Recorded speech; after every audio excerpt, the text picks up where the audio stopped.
نجو نائی کی حجامت کا دور دور تک چرچا تھا۔ وہ اپنے کام میں اس قدر ماہر تھا کہ آنکھوں پر پٹی باندھ کے بھی حجامت کرتا تو کوئی ذرا سی خامی باقی نہ چھوڑتا۔ اس اعلیٰ کارکردگی کے باعث بڑے بڑے امراء، وزراء، مشیر، شہر کے عام امیر نیز اور دور دراز کے علاقوں کے لوگ اس کے پاس آ کے حجامت بنوانے میں اپنی خوشبختی تصور کرتے۔ ایک دن نجو نائی اپنی دکان پر کام میں مصروف تھا کہ لکڑیاں فروخت کرنے والے کسی شخص کی آواز آئی، لکڑی لے لو، سوکھی لکڑی۔ نجو نائی نے باہر نکل کر دیکھا تو اسے وہ شخص گدھے پر لکڑیاں لے جاتا نظر آیا۔ نجو نائی بولا، 2 آنے لو اور لکڑی دے دو بھائی۔ 1 من لکڑی کے صرف 2 آنے۔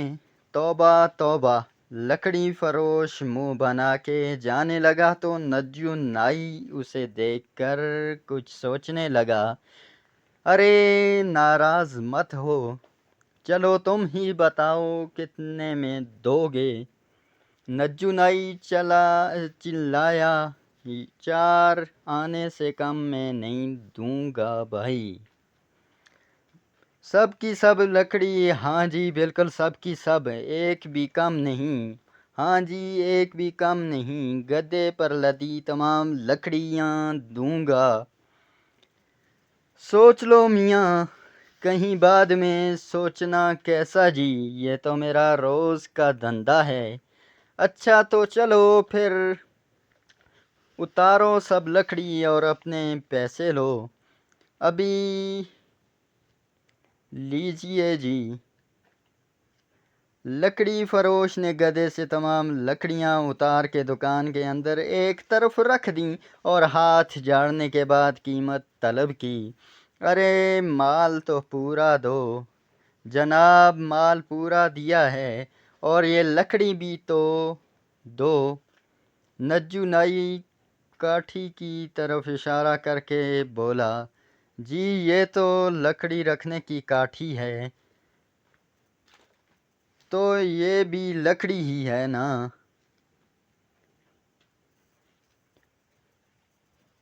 جے کیا جے لگا رکھی ہے؟ تم نے زبان کی تھی کہ گدھے پر لدی تمام لکڑیاں دو گے، 1 بھی کم نہیں ہوگی۔ جناب مذاق چھوڑیے، مجھے دیر ہو رہی ہے، پیسے دیجیے۔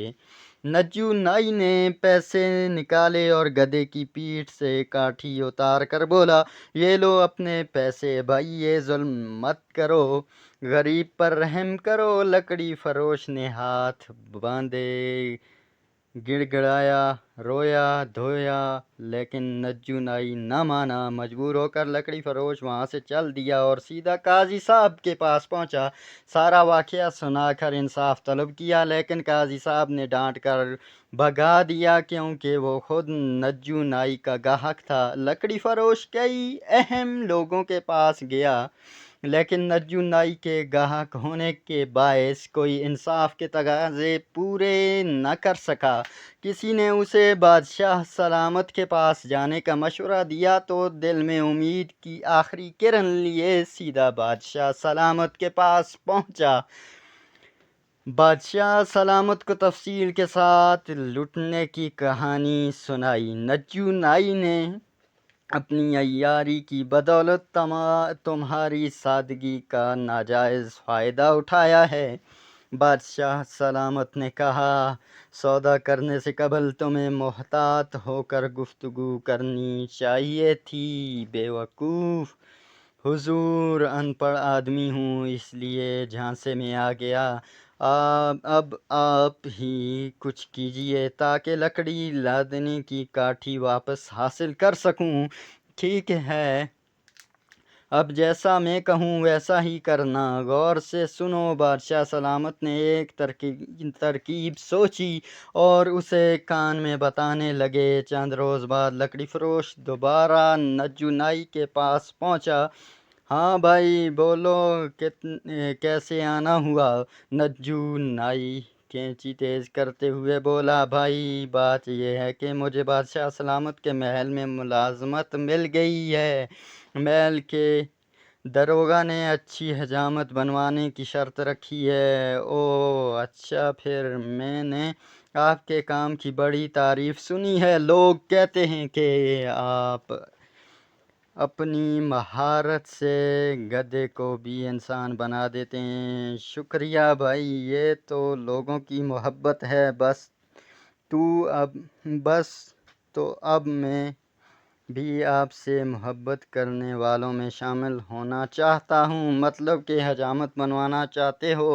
جی بالکل، ایک میں ہوں اور ایک میرا ساتھی بھی ہے جو میرے ساتھ ہی محل میں کام کرے گا۔ دونوں کی حجامت کے کتنے پیسے لیں گے؟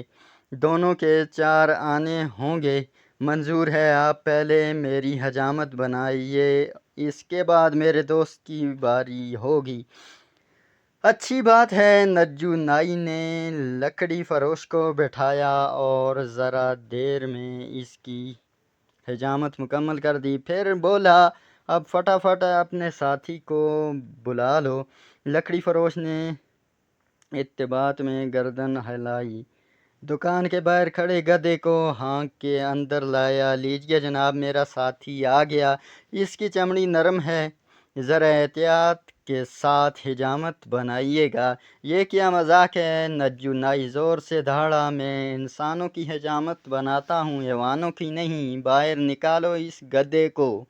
دیکھیے، یہ طے ہوا تھا کہ آپ میری اور میرے ساتھی کی حجامت بنائیں گے۔ زبان کا بھرم رکھیے جناب۔